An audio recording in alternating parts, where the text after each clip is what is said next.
क्या महंगा होगा, क्या सस्ता, तनख्वाह कितनी बढ़ेगी और कितना टैक्स कटेगा। 17,500 अरब रुपए का बजट आज कौमी असेंबली में पेश होगा। बजट दस्तावेजात पार्लियामेंट हाउस पहुंच गई। कौमी असेंबली इजलास की तैयारियां मुकम्मल। इजलास 3 बजे शुरू होगा। विफाकी काबीना का इजलास कुछ देर बाद शुरू होगा।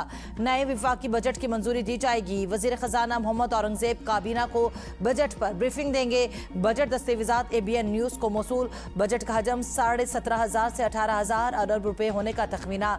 दिफाई बजट के लिए 3,000 अरब रुपए रखे जाएंगे। सरकारी मुलाजमीन की तनख्वाहों और पेंशन में इजाफे का भी इम्कान। अरकान पार्लियामेंट के लिए तकरीबन 63 अरब रुपए रखे गए हैं। HEC की 40 अरब, सेहत के शोबे के लिए 22 अरब रुपए मुख्तस। नए विफाकी बजट में टैक्स रेवेन्यू का हदफ 15,267 अरब रुपए रखा जाएगा। कर्जों पर सूद अदा करने के लिए 7,824 अरब रुपए की रकम मुख्तस की जाएगी। पेट्रोलियम लीवी की मद में 1,727 अरब रुपए वसूल करने का प्लान। बरामदात का हदफ 32.8 अरब डॉलर और दरामदात का हदफ 70 अरब डॉलर मुकर्रर किया जाएगा। बजट में कोई नया तरक्याती मंसूबा शुरू नहीं किया जाएगा। पहले से जारी तरक्याती मंसूबों पर काम होगा। साबिक फाटा का टैक्स इस्तिस्ना खत्म करने का इम्कान। बजट में तनख्वाहदार तबके के लिए 50 अरब रुपए तक टैक्स रिलीफ की तजवीज़। इनकम टैक्स स्लैब 6 से बढ़ाकर 8 करने की तजवीज़। माहाना 1,83,000 रुपए तक आमदनी वालों के लिए टैक्स रिलीफ के इम्कानात मादूम।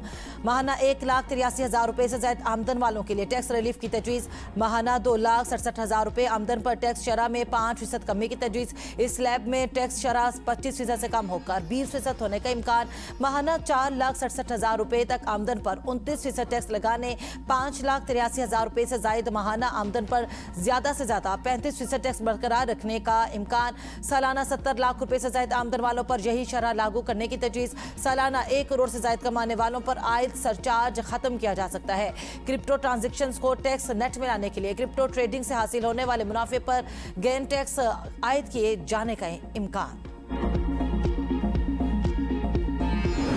PTI का बजट सेशन का बायकॉट न करने का फैसला। पार्लियामेंट के अंदर और बाहर भरपूर एहतजाज का ऐलान। मुश्तरका पार्लिमानी पार्टी के इजलास में बानी से मुलाकात तक एहतजाज जारी रखने का फैसला। कौमी असेंबली में चेयरमैन PTI बैरिस्टर गौहर ने कहा, अदालती अहकामात के बावजूद 34 हफ्ते से मुलाकात नहीं करवाई गई, स्पीकर रूलिंग जारी करे। सरदार रजा सादिक ने कहा, अगर बानी इस ऐवान के रुकन होते तो प्रोडक्शन ऑर्डर जारी कर देता। 3 बार हुकूमत अपोजिशन को एक मेज पर बिठाया मगर आप लोग नहीं आते। मीडिया से गुफ्तगू में बैरिस्टर गौहर ने कहा, बजट अवाम दोस्त नहीं होगा, पहले ही महंगाई ज्यादा है, अवाम को रिलीफ मिलना चाहिए।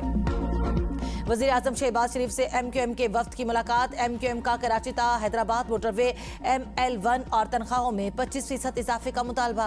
कराची और हैदराबाद के लिए खुसूसी तरक्याती पैकेज का भी मुतालबा। कराची पोर्ट ता हैदराबाद नई मोटरवे तामीर करने की तजवीज़ पेश की। ML1 मनसूबे के कराची ता रोहरी सेक्शन को फास्ट ट्रैक पर मुकम्मल करने का मुतालबा। बल्दियाती निज़ाम से मुतालिक आईनी तरमीम पर भी तबादला ख्याल। वज़ीर आज़म ने मुतालबात पर मुस्बत गौर और मुशावरत की यकीन दहानी कराई। तनख्वाहों और पेंशन में इजाफे के लिए सरकारी मुलाजमीन का पार्लियामेंट हाउस के सामने एहतजाज का ऐलान। मार्च के लिए पाक सेक्रेटेरिएट चौक में जमा हो गए। सूबों से सरकारी मुलाजमीन की आमद के बाद पार्लियामेंट हाउस तक मार्च शुरू किया जाएगा। सरकारी मुलाजमीन गुज़श्ता 2 रोज से वजारत खजाना के सामने एहतजाज कर रहे हैं।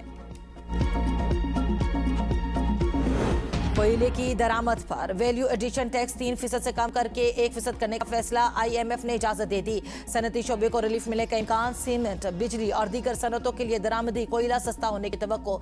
वैल्यू एडिशन टैक्स में कमी से पैदावारी लागत कम और कारोबारी लागत में कमी आएगी। टैक्स में कमी से सनतों की वर्किंग कैपिटल पर दबाव कम होगा। हुकूमत का सनती सरगर्मियों और पैदावारी शोबे को फरोग देने के लिए टैक्स रिलीफ देने पर गौर। और वज़ीर आज़म की हिदायत पर ECC ने खैबर पख्तूनख्वा को गंदम फराहम करने की मंजूरी दे दी। वजारत फूड सिक्योरिटी ने गंदम की फराहमी के इक़दामात मुकम्मल कर लिए। वफाकी वज़ीर राना तनवीर कहते हैं, खैबर पख्तूनख्वा को गंदम साल के आगाज में मुकर्रर शुदा सरकारी कीमत पर फराहम की जाएगी। वफाकी हुकूमत अवाम को सस्ती गंदम की फराहमी यकीनी बनाने के लिए मौसर इक़दामात जारी रखे हुए है।